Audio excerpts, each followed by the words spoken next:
Oke, kembali di channel Fostrap, Forum Strategi Anak Bangsa. Kali ini bersama teman-teman dari Ayo Dongeng Indonesia. Ya, ini tim-tim pendongeng, suka cerita ya berarti ya. Oke, mungkin boleh kenalin satu-satu Mas? Dari Masnya satu doang sih emang.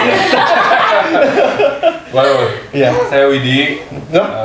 biasa nge-MC dulu. Oke. Terus akhirnya jadi ngedongeng. Oke. Nama saya Ayo. Gue percaya sih. Nama saya Ayo. Saya adalah founder Ayo Dongeng Indonesia. Oke. Saya Lo nggak Bayu. bisa. Saya Bayu pembawa acara. Jadi ini kita tukar peran. Ya, memang tukar peran. Yang serius berarti nih. Oh iya, ini siapa? Ayo, Widi. Nah, Ayo Dongeng Indonesia. Ini tiga-tiganya dari Ayo Dongeng. Kalau gue rasa sih ini enggak ya. Iya Dong. Biar kami mengakuinya. Mengakuinya. Jadi boleh cerita dikit ya sih Mas tentang Ayo Dongeng Indonesia tuh kapan berdirinya, terus kegiatannya apa aja, awalnya seperti apa? Kegiatannya dimulai Waktu masih muda. Iya. Masih Zaman remaja. dulu kita Belum bubaran ya saat belum bubaran. kilaf. Iseng aja weekend ngapain ya? Kayaknya udah bosen gitu ke mall, jalan-jalan gitu kan. Tahun berapa itu Kak? 2011. 2011. Jadi dulu Desember 2011 tuh ngajak teman-teman kampus dulu bikin ini yuk, komunitas dongeng yuk. Itu juga gara-gara banyak teman-teman yang tertarik sama dongeng. Pengen belajar dongeng kan, pengen kegiatan dongeng, terus ya udah mendingan kita bikin komunitas aja. Jadi nanti kalau misalnya ikut-ikut acaranya nggak nyebutin ikut dongeng sama si ini yuk gitu, tapi ikut dongeng bareng komunitas ini yuk gitu. Jadi ada rasa memilikinya karena ada komunitasnya itu kan. Gitu. Nah, awalnya ya kita ngedongengnya ke tempat-tempat publik sih, tapi memang dulu awalnya paling banyak itu ke rumah sakit. Awalnya berapa orang? Dulu awalnya cuman berempat. Berempat. Kebetulan teman-teman kampus bareng kan di Sastra di Depok. Aku nggak bilang kalau itu UI, tapi ya daerah Depok ya. Yang itu jasnya itu jas kuning ya? Bukan UI Universitas IISIP bukan ya? UNI. Oke. Terus awalnya cuma berempat tuh, karena dulu juga berempat itu kita kegiatan bareng di kampus. Sama lah berkaitan sama dongeng juga kan, dunia anak gitu. Nah terus akhirnya pas sudah lulus, kok kayaknya seru ya, kita bikin lagi aja yuk. Akhirnya bikin lah. Tuh. Akhirnya sampai sekarang. Kalau sekarang anggotanya udah berapa? Ada 200-an lebih. Yang aktif ya? Yang aktif. Itu dari mana aja? Hanya Jakarta aja? Dulu sebelum pandemi hanya dari Jabodetabek, tapi pas pandemi jadinya banyak juga dari luar Jakarta yang ikut bergabung. Karena secara virtual. Oke. Itu kalian ada rekrutmen tersendiri atau mereka menawarkan diri untuk bergabung? Kalau rekrutmen ada sendiri, jadi kita kan suka ada banyak kegiatan nih. Nah itu biasanya kita open rekrutmen. Nah terus ada juga sih bukan anggota sih, apa ya, kita juga relawan ya gitu. Iya, kita relawan. Volunteer, iya benar. Itu tuh pas, jadi kalau yang terbesar tuh rekrutmen kalau festival. Kemarin baru selesai festival. Nah, di situ kita open buat relawan, terus ya udah nanti mereka ikut banyak kegiatan. Nah, tiap bulan juga kita kan ada kegiatan nih, ada kayak kelas dongeng kejutan. Nah, itu kadang-kadang kita juga open buat di luar yang sudah jadi anggota agar bisa ikut bergabung gitu. Banyak deh. Kegiatannya apa aja sekarang? Kegiatannya tadi kalau tiap bulan kita rutin ngadain dongeng kejutan. Jadi wadah teman-teman relawan untuk explore nih dongeng mereka buat tampil di depan umum kayak apa. Terus ada kelas dongeng di mana kita bisa belajar mendongeng tuh seperti apa yang baik dan benar. Terus itu juga kita open juga, nggak hanya buat relawan tapi buat publik. Kayak kita paling bener aja. Baik dan benar ya, baik dan benar. Biar lebih berani kali. Berani lebih ke mental spiritual. Soalnya kan orang bilang dongeng itu susah gitu, padahal kan enggak. Tapi Mbak Tiwi dari awal atau masuk tahun berapa waktu itu? Tahun berapa ya? 18 ya. Berarti yang di depan Mas Ayo ya? Tapi dia founder. Walaupun saya ikutnya udah lama, tapi bukan berarti kami sangkatan ya. Idealnya 2011 kan, gitu. Nah, oke, Mas Ayo, kenapa sih dongeng? Kenapa enggak? Iya, kenapa dongeng? Kenapa ya? Kan ya apalagi kan di kampus yang ternama itu gitu loh, kan banyak kegiatan-kegiatan yang menarik kan gitu loh, dan dongeng ini bukan sesuatu hal yang populis gitu. Terus kenapa tertarik untuk mengangkat itu gitu di awal? Sebenarnya karena dulu aku pribadi itu diajakin sama dosen. Jadi waktu zaman kuliah tuh diajakin, mau nggak kita ada proyek sosial nih ke rumah sakit. Oh boleh ikut gitu. Apain gitu. Jadi buat anak-anak kanker sama tumor waktu itu di RSCM. Weekend itu kita dongeng di sana. Rutin berarti ya? Rutin, sebulan 2 kali. Tuh kan. Nah, terus karena sering ke sana, jadi akhirnya belajar gimana sih berkegiatan sama anak-anak. Apalagi waktu itu anak-anaknya dalam keadaan yang kurang nyaman kan mereka kan. Apalagi datang orang asing, jadi kita gimana caranya untuk banyak menahan diri, karena itu masih anak-anak banget. Ada yang balita, batita gitu-gitu kan, SD gitu. Dan melihat kondisinya, jadi gimana caranya kita bisa menguatkan diri untuk membuat mereka senang. Cuma lewat cerita aja. Gitu. Nah dari situ belajar banyak banget sih. Pengendalian diri juga, terus mengendalikan emosi juga supaya nggak sedih. Karena kita harus membuat mereka senang. Tapi juga nggak boleh terlalu personal juga, dekat. Tapi gimana caranya kita juga bisa dekat. Nah itu susah banget tuh waktu itu. Nah tapi itu jadi satu hal yang ternyata dongeng itu bisa jadi media yang kuat banget nih. Pendekatan yang kuat banget buat anak-anak. Jadi kalau dari situ aku belajar mendongeng itu adalah seni mengatakan tanpa mengatakan. Jadi kita mau menghibur mereka nih, tapi kita nggak bilang kita mau menghibur mereka. Ya udah kita melakukannya pakai cerita. Terus di dalam cerita itu kita mau menyampaikan bahwa kamu bisa loh kuat di sini, kamu bisa loh tetap senang. Nah, tapi kita nggak bilang itu, kita bilangnya itu lewat cerita itu, dari karakter-karakternya itu, dari perasaan dan pengalaman di karakternya itu, dan mereka bukan cuma dengar, tapi mereka juga merasakan ceritanya kayak gimana. Gitu. Nah, dengan imajinasinya mereka ya. Nah, dengan imajinasi dan juga merasakan kan dari intonasi, dari kata-kata, dari ekspresi. Nah, dari situ keterusan. Jadi setiap ada kegiatan anak-anak ikut, volunteer apa ikut. Waktu itu emang masih personal sih. Habis itu baru ngajak teman-teman yang lain. Nah, habis itu baru keterusan. Ini dongeng sebenarnya bagus banget nih, tapi udah mulai jarang yang ngelakuin, terutama juga orang tua. Waktu itu tuh mulainya dari tahun 99 lah, kurang lebih kan. Jadi sebenarnya jaraknya lumayan sih, 99 sampai 2011 akhirnya bikin komunitas itu. Nah, ya udah habis itu mulai banyak teman-teman yang ikut, ya udah kita bikin komunitas aja supaya gerakannya makin masif. Makanya namanya Ayo Dongeng Indonesia, supaya orang tua, guru, sama kakak-kakak yang lain di Indonesia itu ikut ngedongeng. Tuh. Untuk anggotanya itu profesinya apa aja Mas kebanyakan?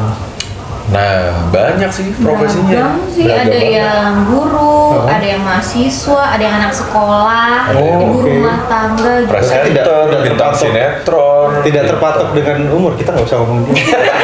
Jadi sebenarnya saya di sini buat apa sih? Saya sebenarnya buat apa hidup, buat menuhin tempat duduk aja sebenarnya.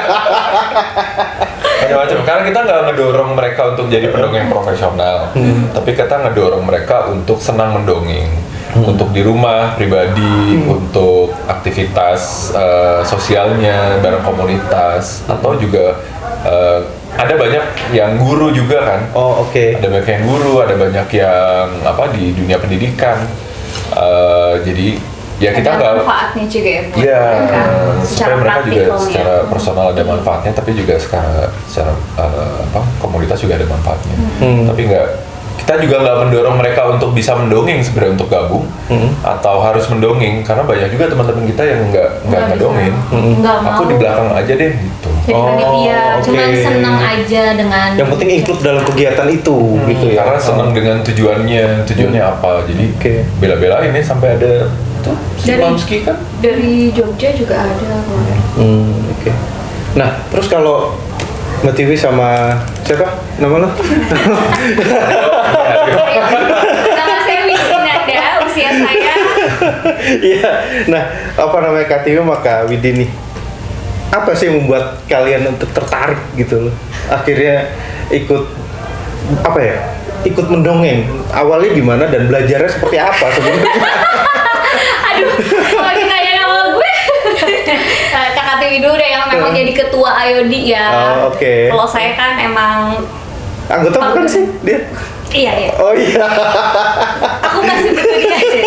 Iya. Sayang ini sayang. Aku sayang.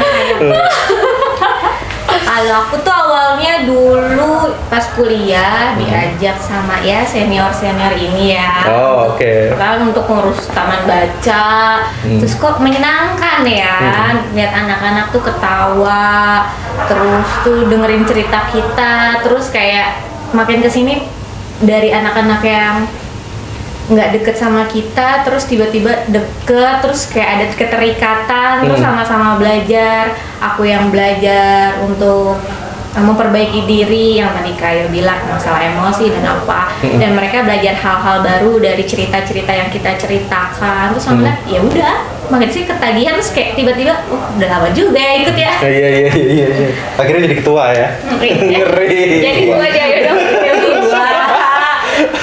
Paling tua kan. Sini paling tua ya. Aku sebenarnya bukan anggota loh. Aku anggota istimewa berarti ya. Anggota spesial. Juga judulnya. Anggota ya. Jadi saking nggak sadar juga digiring sama awalnya itu sebenarnya cuma datang ke Festival Dongeng Indonesia Internasional itu di tahun 2016 ya. Pertama kali datang tahu bahwa ada loh yang namanya FDII waktu itu. Datanglah dari Kompas, ingat banget, dari live langsung ada apa sih sebenarnya. Wah ternyata ini acara yang gede banget, nggak nyangka bahwa kayak acara dongeng bisa sebesar ini dan ternyata komunitasnya segede ini loh gitu. Terus ya udah main-main di situ, ngobrol-ngobrol yang kebetulan dari teman ke teman. Akhirnya teman itu adalah anggota kan. Aris itu anggotanya Ayo Dongeng Indonesia meskipun dia bukan pendongeng tapi energizer ya kalau nggak salah ya. Dan dia memang benar-benar terlibat di produksi ataupun di kepanitiaan. Dia tuh lebih support ke situ meskipun nggak dongeng. Jadi nggak mau dongeng tapi kalau energizer udah benar-benar kayak baterai alkalin nggak tahu berapa gitu loh, nggak habis-habis. Wih gila banget. Gue lihat gila nih menghibur anak-anak luar biasa, udah kayak bola bowling kemana-mana gitu. Terus pas nonton lihat seru banget gitu, sampai akhirnya tiba-tiba dikenalin sama Kak Ayo. Akhirnya ya gitu, Widi Dwinanda itu adalah spesialisasi di todong dan menodong. Jadi inilah hukum efek domino, kadang saya yang menodong gitu, kadang ditodong. Terus akhirnya di tahun depan ya ayo dong ikutan terlibat gitu, karena emang waktu itu juga kan sempat jadi presenter anak-anak kan, dan memang suka sekali dengan dunia anak. Waktu itu bahkan bisa presenter anak-anak ya. Bahkan bisa presenter acara anak-anak. Presenter acara anak-anak ya juga ya. Yang berstocking itu waktu itu. Yang bikin Anda shock waktu itu. Dia shock ini yang aku bilang dia shock ngelihat aku, Widih kayak gue ngeliat sesuatu yang membuat mata gue rusak dan semua bayangan gue yang gue bangga ketika lo di film Soekarno, gila ini temen gue gitu. Terus tiba-tiba ngelihat kenapa itu pakai stocking berwarna kuning, berwarna kuning gitu kan. Iya itulah. Jadi memang pernah bawain program atau acara anak-anak tuh di beberapa TV dan emang macem-macem. Terus bahkan ketika disuruh milih mau acara politik atau itu, dengan yakin meskipun keluar dari kantor akhirnya kayaknya nggak mungkin deh gue di tempat berpolitik yang benar-benar gue harus anggun gitu kan ya, betul lah ya. Dan di situ ngerasa bahwa enak juga ya, seru juga. Jadi ternyata nyambung. Terus ditodong lah untuk jadi MC pertama kali di FDII 2017. MC selanjutnya begitulah ya, dongeng. dongengnya sama Kak Bonci karena aku merasa bahwa kayak ya udah gue adalah MC, gue adalah presenter, dan meskipun bisa mendongeng tapi itu bukan bukan yang utama gitu loh. Jadi nggak berani mau bilang bahwa saya adalah pendongeng, nggak cukup Ayo, Kakak Tiwi yang memang terjun di dalamnya dari awal gitu loh. Kalau aku kan memang mempraktekkan kayak ilmu-ilmu teater aja, jadi itu ya udah bagian dari teater ketika harus jadi anak-anak atau apa gitu. Tapi bisa ya ternyata bisa. Boh lucu lagi ya. Iya, ditodong lagi sama bapak ini. Waktu itu kolaborasi pertama waktu pandemi sama bapak ini. Bapak ini, Budi, ayo kita live besok. Oke, siap. Cerita apa Kakak? Gitu. Nanti gue kirimin. Oke. Berapa jam sebelum dongeng? Aku kan deg-degan ya. Fast learner kan. Tapi oke lah ya, jago lah ya. Oke banget. Gitu kan, ya udahlah intinya apalah perannya ini oke gitu, tidak diragukan. Iya, terbukti lah multi talentnya itu. Gila, kita jual loh ini. Kontak kali. Untuk semua acara. Oke. Jadi selain dia ngomongin orang di acara sebelah, ngomongin juga. Dia bisa mendongeng dengan baik loh, bener ya kan. Intinya gitu lah. Tapi nggak ngerti teknisnya ya, yang baik dan benar gitu sebagai pendongeng karena ngerasa bahwa nggak gitu ya udah yang sebisa aja gitu.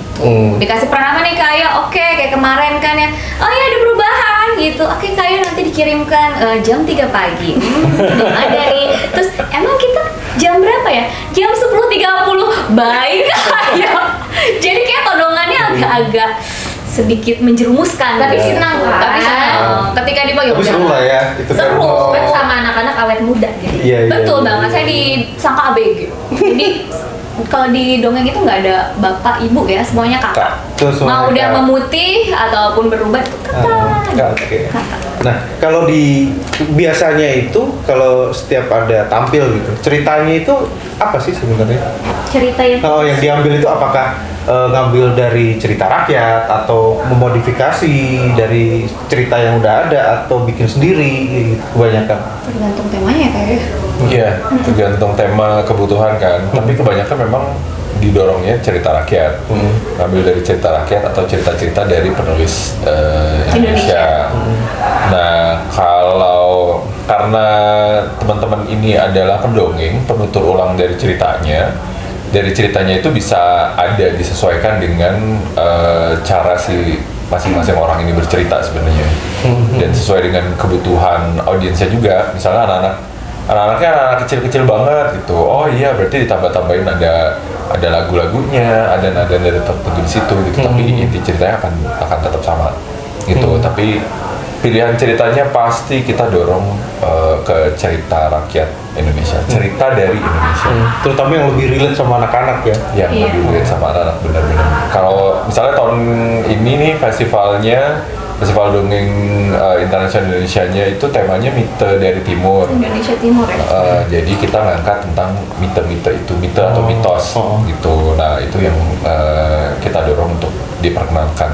Karena kan salah satu tujuannya juga selain memperkenalkan kembali dan mendorong orang-orang untuk mendongeng, tapi juga mengangkat kembali cerita-cerita rakyat Indonesia, karena ada banyak banget cerita rakyat yang belum diolah, belum diperkenalkan lagi gitu. Jadi daripada hilang kan sayang banget, padahal itu kaya banget. Kita tuh punya dari 17.000 pulau, 800-an bahasa daerah, itu ceritanya banyak banget gitu, sayang banget. Dengan budaya masing-masing itu kan. Benar, itu dia. Nah, terus kalau setiap sebelum manggung itu, sebelum tampil, biasanya apa aja sih yang dipersiapkan? Gimana itu? Siapin mental. Tadi udah diceritakan kan persiapannya apa gitu kan? Yang pasti sih kita nyiapin mental, nyiapin cerita yang kita suka. Jadi kita harus suka dulu nih sama ceritanya, biar kita suka juga bawainnya. Karena kan kita mau menyampaikan hal yang positif, gitu ya, harus positif. Gitu. Terus ya latihan sih. Ada latihan khusus nggak sih sebenarnya? Ada pelatihan nggak sih di Ayodi? Harus ditapak di gunung. Air terjun. Ada pelatihan tapi kan kalau nggak salah ya di Ayodi ya? Ada, kita kalau ya kayak tadi TV bilang sih, setiap bulan tuh kan pasti ada kelas dongeng tuh. Nah itu biasa relawan-relawan yang mau belajar, kita akan ngumpul di kelas itu. Meskipun itu juga terbuka untuk umum, tapi ya relawan pasti boleh datang buat refresh, belajar lagi. Nah tapi biasanya untuk acara-acara tertentu pasti kita ada sistem coaching. Jadi relawan-relawan yang udah biasa ngedongeng nih, mereka akan jadi mentor-mentornya. Yang baru-baru misalnya kita selalu ada open recruitment kan. Misalnya Desember nanti mau ada dongeng nih di perpustakaan gitu. Siapa yang mau ikut gitu. Itu biasanya udah ada panitianya sendiri nih, relawan yang jadi panitianya ngurusin acara jam segini sampai jam segini, durasinya segini, kita butuh pendongeng berapa banyak, nanti temanya ini, dan itu kita jelasin dulu semuanya. Jadi kita perjelas dulu audiensnya nanti usia berapa sampai usia berapa, jadi kemungkinan butuh cerita yang seperti apa. Jadi sampai teman-teman udah jelas, oke, dongengnya itu sekitar berapa sampai berapa menit, 7 sampai 10 menit gitu. Nah dari situ mereka nanti akan mengajukan diri, kemudian mereka nyiapin cerita. Nah nanti itu ada mentor-mentornya. Kalau mau nanya-nanya ceritanya, mau persiapan, nanti bisa ke Kak ini gitu. Termasuk sampai ke festival itu juga kayak gitu. Ada kurasinya, ada mentornya, semuanya dipersiapkan gitu. Karena ya kita maunya teman-teman yang ngedongeng itu pede kan, tapi juga bagus dongengnya karena itu tampil untuk umum kan. Jadi meskipun ini bukan profesi ya, bukan pekerjaan buat teman-teman, tapi kita mau menampilkan yang terbaik. Ada audisi juga ya Kak ya biasanya? Iya benar. Kurasinya itu ada audisi. Bahkan waktu itu yang lucunya dari IOD ini juga membuka para pendongeng cilik ya kan. Jadi anak-anak tuh bukan cuma ibu bapaknya gitu loh, tapi juga ada anak-anak yang jadi terbuka untuk segala usia lah ya. Iya, karena kita juga ada komunitas di dalam komunitas. Di dalam IOD Indonesia tuh ada banyak. Ada anak-anaknya, ada adik-adiknya atau anak-anak? Adik-adik lah ya. Sister brother community. Sister brother. Iya. Kalau dulu itu kan kita mungkin pernah dengar kayak Pak Raden, orang-orang yang seperti itulah, pendongeng-pendongeng masa lalu. Nah, apa sih yang membedakan zaman dulu sama pendongeng sekarang nih, apalagi terutama anak-anak sekarang ini kan udah terbius sama gadget gitu loh, yang kadang tuh susah gitu loh diajak untuk dengerin ini dengerin itu gitu, semua tertuju di HP nih kan gitu. Tantangannya gimana sih? Kalau sebenarnya sama aja sih, cuma bedanya kalau dulu itu yang tampil cuma beberapa, dan untuk jadi terkenal itu mudah kalau masuk TVRI. Betul. Dulu kan channel cuma satu ya. Iya. Jadi begitu udah masuk sana itu udah paling terkenal, dan kebetulan yang dapat kesempatan ya cuma Pak Raden waktu itu. Karena beliau memang punya program sendiri. Iya, punya program sendiri kan, bikin unyil itu segala macam kan. Gitu. Dan tapi secara basic keilmuan dia memang paling kuat. Karena dia dosen belajar desain ya. Desain, dia bisa nulis cerita, dia bisa nulis lagu anak, macam-macam kan. Jadi dia paling lengkap lah gitu. Meskipun ada pendongeng-pendongeng yang lain dulu juga gitu. Nah kalau sekarang sebenarnya kalau secara personal, secara profesional, pendongeng yang menyatakan diri sebagai pendongeng itu udah lumayan banyak. Apalagi sekarang. Iya, banyak komunitas lah sekarang ya. Banyak komunitas, banyak kelompok dongeng, banyak istilahnya kayak company dongeng juga, individu-individu yang bikin usaha profesionally bekerja dengan mendongeng itu juga banyak. Tapi juga banyak orang tua juga yang sudah mulai mendongeng sebenarnya. Tapi itu kalah dengan ya mungkin exposure-nya kalah dengan pilihan opsi-opsi dari yang serba digital kan, kayak game, tayangan-tayangan yang viral, kartun, anime atau apa kan kayak gitu kan. Nah, kalau anak-anak memang sekarang ya banyak diberitakan kalau banyak kecanduan ini itu yang ke gadget itu kan, tapi ya anak-anak nggak bisa disalahin sih, itu salah orang tua sebenarnya. Orang tuanya yang harus salahin. Jadi kalau misalnya ada orang tua protes, ya ini gimana ya caranya anak gue tuh gini-gini ini ya, yang salah lu gitu. Lu di rumah ngapain? Dia ngasih gadgetnya, dia yang ngasih kuotanya, gitu kan, dia ngasih fasilitas itu. Makanya kita mendorong mereka untuk bisa ngedongeng, mau ngedongeng. Bahwa dongeng ini penting loh. Dongeng udah nggak pakai kuota, udah nggak pakai gadget, tapi malah mendekatkan anak sama orang tuanya. Bikin anak jadi dekat, bikin anak jadi ngerti orang tuanya, bikin orang tua jadi ngerti sama anaknya, dan itu nyambungin komunikasi kan. Jadi nggak ada lagi tuh nanti anak ngebentak, orang tua ngebentak anak, atau anak lawan orang tua, atau apapun yang negatif. Karena intinya sebenarnya di komunikasi, dan itu butuh langsung kan, nggak bisa lewat gadget. Nah itu kita ngedongeng itu di sana. Sekaligus juga kita sama teman-teman yang lain, kita ada satu gerakan yang lain juga sama teman-teman siberkreasi. Jadi ngedorong mereka untuk memahami digital literasi yang baik di dalam satu keluarga itu gimana sih?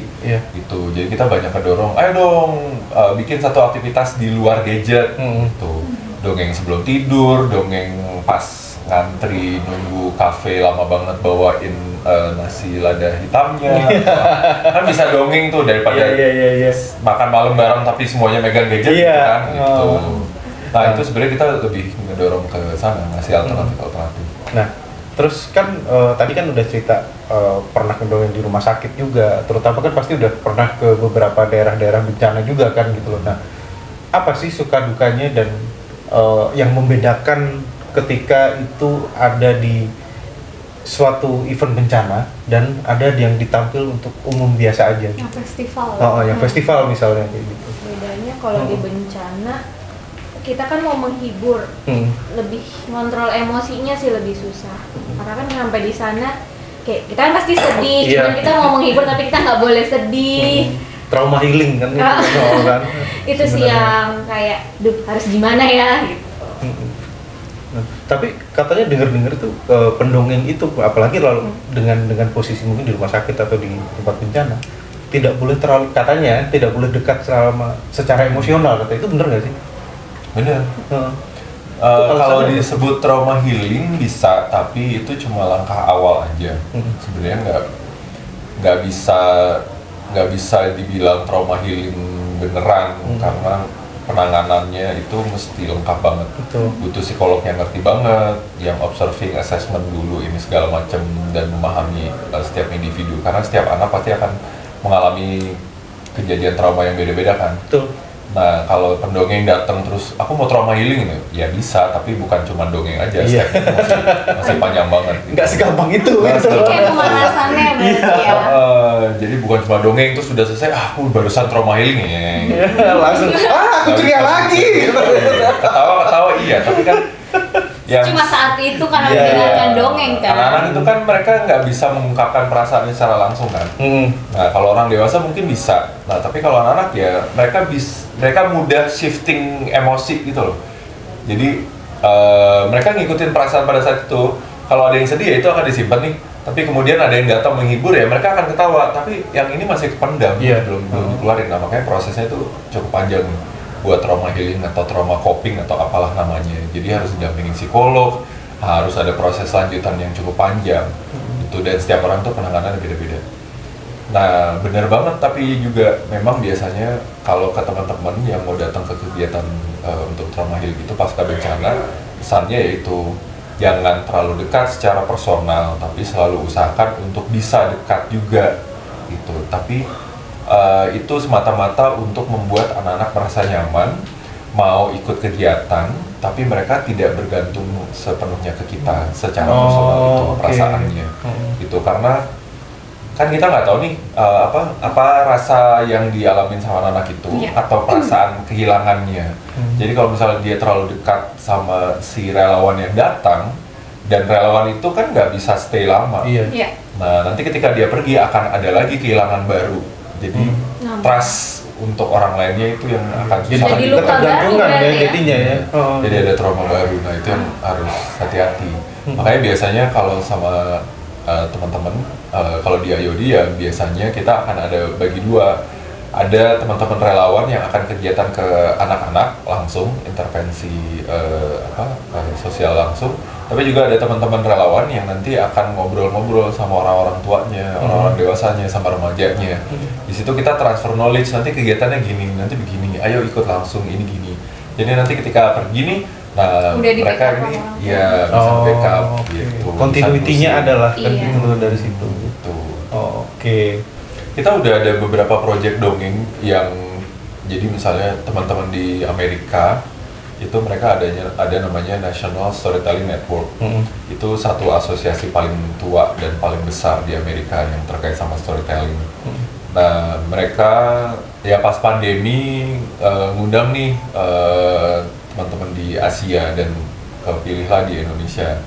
Kemudian ya kita ada bertujuh pendongeng yang wakilin Indonesia untuk memperkenalkan cerita-cerita Indonesia lengkap dengan budayanya. Jadi teman-teman tuh wah pokoknya heboh banget ya, ada yang pakai baju daerahnya, baju Bali, baju Aceh, ini full dress lah ya pokoknya. Ada mengisi kebudayaan juga berarti ya Kak? Iya, jadi ya itu yang tadi Tiwi bilang sama Kak Widi. Jadi memang kita memperkenalkan keluar. Makanya juga kita ada festival dongeng internasional kan. Itu semata-mata supaya ngundang pendongeng luar untuk bagi cerita di sini, tapi mereka juga berkenalan dengan dongeng-dongeng Indonesia yang mereka bawa pulang. Jadi mereka tahu di Indonesia itu juga banyak cerita. Banyak cerita nih, kaya akan cerita kan gitu. Moral itu banyak banget kan gitu. Nah, terus terakhir nih, apa yang diharapkan? Benar terakhir. Padahal ya udah ngelis banyak banget ya. 3 jam lah. Apa yang diharapkan dari masyarakat, terutama untuk makin memasyarakatkan para pendongeng ini gitu, masyarakat pendongengkan masyarakat gitu. Masyarakat Mendongengkan masyarakat dan akhirnya tidur lagi. Pendongeng. Jadi kayak ini kan masih banyak yang mungkin udah banyak yang tahu, cuma kurang banyak dilirik gitu loh. Terus apa yang ingin disampaikan untuk masyarakat? Mungkin ibu ketua ada pesan gitu. Ada, pengennya sih lebih banyak hal baik yang disampaikan lewat cerita, karena tadi emang resource kita banyak banget, potensi kita banyak banget, dan banyak hal menarik yang bisa kita sampaikan lewat cerita.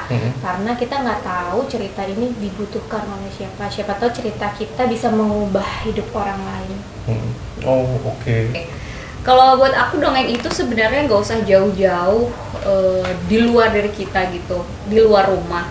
Karena memang mirisnya, bahkan di rumah sendiri aja jujur, aku tipe anak yang mungkin mencari kesenangan sendiri gitu. Orang tua sibuk bekerja, nggak pernah ngerasain didongengin gitu. Bahkan mungkin sama nenek, dan ternyata seseru itu loh dengerin nenek cerita dongeng masa lalunya dia aja cerita. Itu udah ngebuat ikatan aku sangat erat gitu dengan nenek kita gitu, apalagi dengan orang tua. Jadi sebenarnya harapannya gimana caranya dongeng ini benar-benar bisa erat, ada di dekat kita. Karena yang aku sadarin dan benar-benar kerasa banget, kita belajar dari cerita, kita belajar dari tokoh-tokoh yang diceritakan. Kadang aku bisa aja mengidolakan si tokoh ini dan akhirnya mencontoh sebagai cermin. Kayaknya seru ya kalau aku bisa berbuat baik, misalnya seperti Budi atau siapa gitu yang ada di tokoh itu. Kasarannya menjadi sori tauladan lah. Betul, gitu. Tanpa digurui atau disuruh. Budi siapa Budi? Gak ada Budi baik. Gak. Maksudnya ibaratnya gini, kayak kalau anak-anak kan kamu jangan gini. Jadi kalau digurui, kalau aku gitu kayaknya males banget, semakin disuruh semakin membangkanglah diriku gitu. Tapi ketika didongengin gitu kan, ketika seru nih jadi seseorang yang seperti itu, yang ternyata bermanfaat buat orang atau ternyata menyenangkan gitu kan. Kayaknya seru juga nih, akhirnya berteater lah di situ, akhirnya menemukan itu. Hobi-hobi dari situ. Karena teater juga kan sebenarnya menggerakkan naskah kan juga cerita dongeng gitu. menghidupkan tokoh itu, memberikan pengalaman baru ya? Betul. Walaupun tidak langsung mengalami. Betul. Lama-lama ya terbiasa berperan banyak hal dan bermanfaat bagi kita dari kecil, dipupuk aja sama dongeng-dongeng. Kalau dari Kak Tiwi? Closing statement. Terus tiba-tiba lupa. Dari rumah gitu. Dari apa?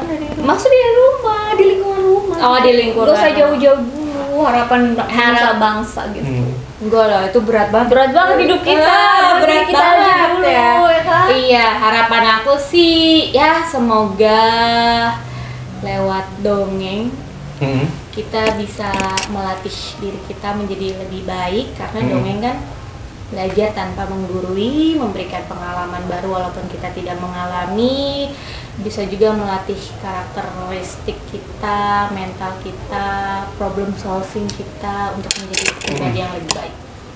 Oke. Berat. Yang berat ini aja.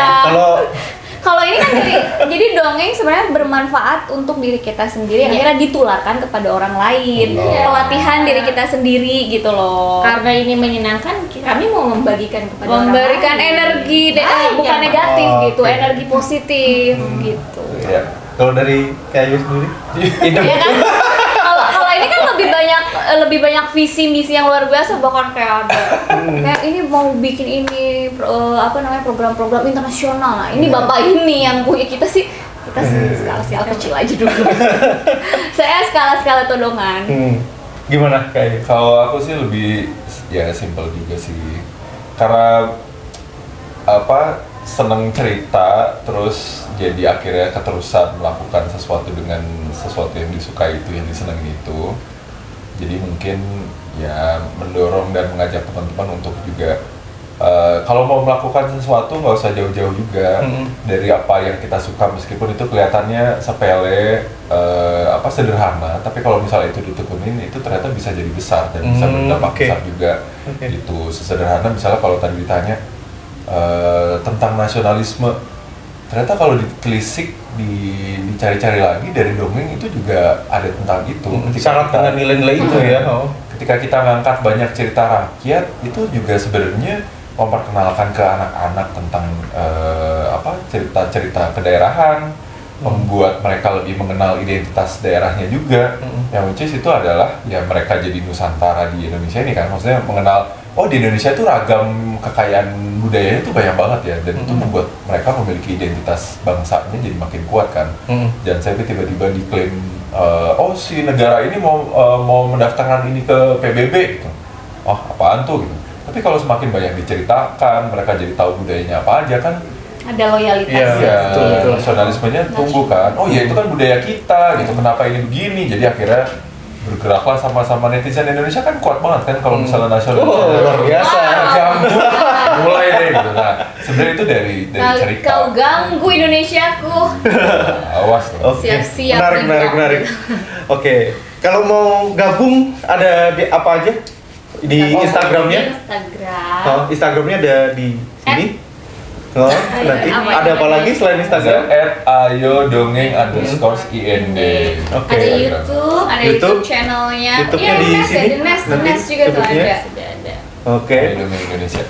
Kalau ini tuh YouTube, Instagram, YouTube, Facebook, ada. Kalau di Dongeng Indonesia tuh ada macam-macam ya. Ada yang buat dongeng anak-anak. Ada yang dongeng dewasa. Ada yang Ada yang bahasa Inggris. Dongeng dewasa. Untuk remaja. Tapi ceritanya bukan cerita yang di bayangan Anda. Saya tidak membayangkan apa-apa. Anda yang membayangkan. Ya demikian teman-teman. Perbincangan kita. Oke, demikian teman-teman semua. Ini tadi kita udah ngobrol-ngobrol dengan teman-teman dari Ayo Dongeng Indonesia. Terima kasih dan berjumpa lagi nanti di channel Fostrap, Forum Strategi Anak Bangsa, bersama tamu-tamu yang tentunya lebih menginspirasi Indonesia. Terima kasih. Matur nuwun. Biasa lah dah.